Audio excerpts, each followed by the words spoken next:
क्या आप भी ये सोचते हैं कि बाइनेंस हमसे जो फंडिंग फ़ी चार्ज करता है ये सूद है, ये गुनाह है, ये हराम है? क्या आपको भी ये लगता है कि एक्सचेंज जो हमें लिवरेज प्रोवाइड करता है या हमें लोन देता है ट्रेड करने के लिए तो उसके बदले में हमसे सूद लेता है फंडिंग फ़ी की सूरत में? अगर आपके ज़हन में भी ये सारे क्वेश्चंस हैं तो इन सारे क्वेश्चंस को मैं मतलब आंसर करने वाला हूँ और जो भी कन्फ्यूजन है उसको दूर करने वाला हूँ, ठीक है? सबसे पहले आप लोगों को मैं बाइनेंस के वेबसाइट पे ले आता हूँ, ठीक है? यहाँ पे आप लोग ये वाला जो पैराग्राफ है ये वाला, इस पे आप लोग गौर करें। इसमें सारी डिटेल्स दी गई हैं फंडिंग फी के हवाले से। देखें, फंडिंग रेट्स और funding fee are the payments exchange between user on each side of a contract long versus short every 8 hours. The funding fee help maintain the balance between the future market price and the spot market price. Balance Binance does not make any money of these funding fee. देखें, इस paragraph में जो है वो तीन बातें की गई हैं। पहली बात ये है कि जो फंडिंग फी है तो ये लॉन्ग और शॉर्ट ट्रेडर्स, मतलब जिन जिन लोगों ने लॉन्ग और शॉर्ट की पोजीशन ओपन की होती है, इनके दरमियान जो है ये एक्सचेंज होती है या डिस्ट्रीब्यूट होती है after some interval of time. दूसरी बात ये की गई है कि जो फंडिंग फ़ी है, ये जो स्पॉट मार्केट प्राइस है और जो फ्यूचर मार्केट प्राइस है, उसमें जो गैप होता है, तो उस गैप को बैलेंस करने के लिए जो है वो फंडिंग फ़ी चार्ज होती है। अक्सर आपने देखा होगा कि एक कॉइन की जो प्राइस है वो स्पॉट में एक होती है और फ्यूचर में अगर उसी टाइम हम उसी कॉइन की प्राइस चेक करें तो वो कम या तो ज़्यादा होती है स्पॉट से या कम होती है। तो ये जो गैप होता है ना, तो इस गैप को बैलेंस करने के लिए फंडिंग फ़ी चार्ज होती है। फंडिंग फ़ी का असल में काम यही है। ठीक है, तीसरी बात ये की गई है कि Binance does not make any money of this funding fee, मतलब जो फंडिंग फ़ी चार्ज होती है तो ये बाइनेंस की जेब में नहीं जाती, ना बाइनेंस आपसे ये पैसे लेता है। ठीक है, ये लॉन्ग और शॉर्ट ट्रेडर्स के दरमियान जो है ये डिस्ट्रीब्यूट होती है। या तो शॉर्ट ट्रेडर्स को फंडिंग फी मिल रही होती है लॉन्ग ट्रेडर्स से काट के, या शॉर्ट ट्रेडर्स को मिल रही होती है मतलब लॉन्ग ट्रेडर्स को मिल रही होती है शॉर्ट ट्रेडर्स से काट के। ठीक है, तो ये तो एक बात तो कंफर्म हो गई कि ये सूद में नहीं आता, क्योंकि अगर सूद में आता, सूद एक्चुअली इसे कहते हैं कि जब हम किसी को लोन देते हैं और उस लोन के बदले में हम उसे प्रॉफिट लेते हैं या कोई फ़ायदा लेते हैं। बट एक्सचेंज जो हमें लेवरेज प्रोवाइड करता है तो उसके बदले में हमसे सूद नहीं लेता। ये जो फंडिंग फ़ी है ना, ये बाइनेंस की जेब में जाती नहीं है, ये तो लॉन्ग एंड शॉर्ट ट्रेडर्स के दरमियान डिस्ट्रीब्यूट होती है। तो ये जो सूद वाला कॉन्सेप्ट है ये तो यहाँ पे क्लियर हो गया, जो लोग समझते हैं कि ये सूद है। क्योंकि अगर बाइनेंस के जेब में ये फंडिंग फ़ी जाती तब हम कह सकते थे कि ये हमसे लिवरेज के बदले में चार्ज होती है और ये जो है वो गुनाह है, ये हराम है। ये तो बाइनेंस के जेब में जाती ही नहीं है। अभी मैं आपको बताता हूँ कि ये फंडिंग अभी अभी यहाँ पे क्वेश्चन ये है कि मतलब स्पॉट प्राइस और मार्केट जो फ्यूचर मार्केट प्राइस है, इसमें जो गैप है ये फंडिंग फ़ी चार्ज करने से बैलेंस कैसे होता है? यहाँ पे क्वेश्चन ये है। तो ये मैं आपको बता देता हूँ, ठीक है? देखें, फंडिंग फ़ी हमारे पास जो है वो 2 तरह की होती है। एक नेगेटिव फंडिंग फ़ी होती है जिसमें फंडिंग फ़ी के साथ माइनस हमें नज़र आ रहा होता है, उसको नेगेटिव फंडिंग फ़ी कहते हैं। दूसरा जो होता है वो पॉजिटिव फंडिंग फ़ी होता है। सबसे पहले मैं आपको पॉजिटिव फंडिंग फ़ी का बता देता हूँ, ठीक है? नेगेटिव का भी सेम उसी तरह है।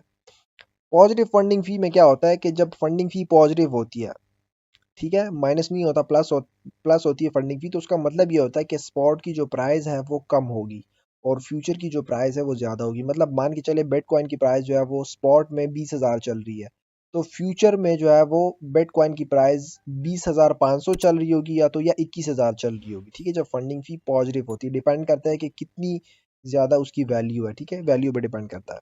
तो एक बात तो आप लोग याद रखें कि जब फंडिंग भी पॉजिटिव होती है तो इट्स इट्स मीन कि स्पॉट प्राइस कम है और फ्यूचर प्राइस ज़्यादा है। अभी ऐसा क्यों होता है, मतलब स्पॉट प्राइस क्यों कम होती है, फ्यूचर प्राइस क्यों ज़्यादा होती है जब फंडिंग फी पॉजिटिव होती है? ऐसा इसलिए होता है कि because of more long position, जब लोग ज़्यादा लॉन्ग पोजीशन ओपन कर लेते हैं फ्यूचर ट्रेड में, मतलब किसी कॉइन को लॉन्ग कर कर देते हैं, तो उस कॉइन की जो वर्थ है, उस कॉइन की जो प्राइस है वो फ्यूचर में बढ़ जाती है और स्पॉट में कम होती है। ठीक है? और ऐसा लॉन्ग पोजीशन ओपन करने की वजह से होता है, ज़्यादा लॉन्ग पोजीशन ओपन करने की वजह से होता है। अभी अभी हमने जैसा कि पढ़ा कि फंडिंग फी जो है ये इस प्राइस का जो गैप है स्पॉट प्राइस और फ्यूचर प्राइस के दरमियान जो गैप है इसको बैलेंस करता है, या इसको मतलब अगर ज़्यादा है तो इसको कम करता है। अब कैसे कम करता है फंडिंग फी, इसमें कैसे हेल्प करती है, तो ये मैं आपको बताता हूँ, ठीक है?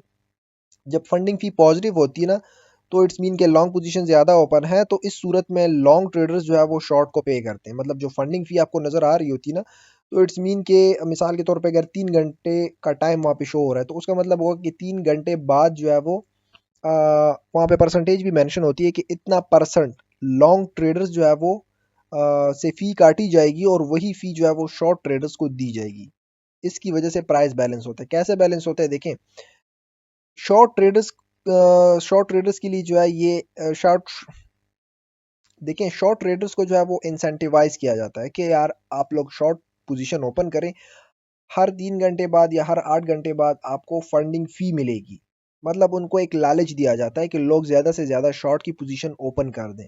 जब ज़्यादा से ज़्यादा शॉर्ट की पोजीशन ओपन होंगी तो लॉन्ग पोजीशन की जो क्वांटिटी वो कम होगी और इस तरह से जो स्पॉट और फ्यूचर प्राइस जो है वो बैलेंस होना स्टार्ट हो जाएगी।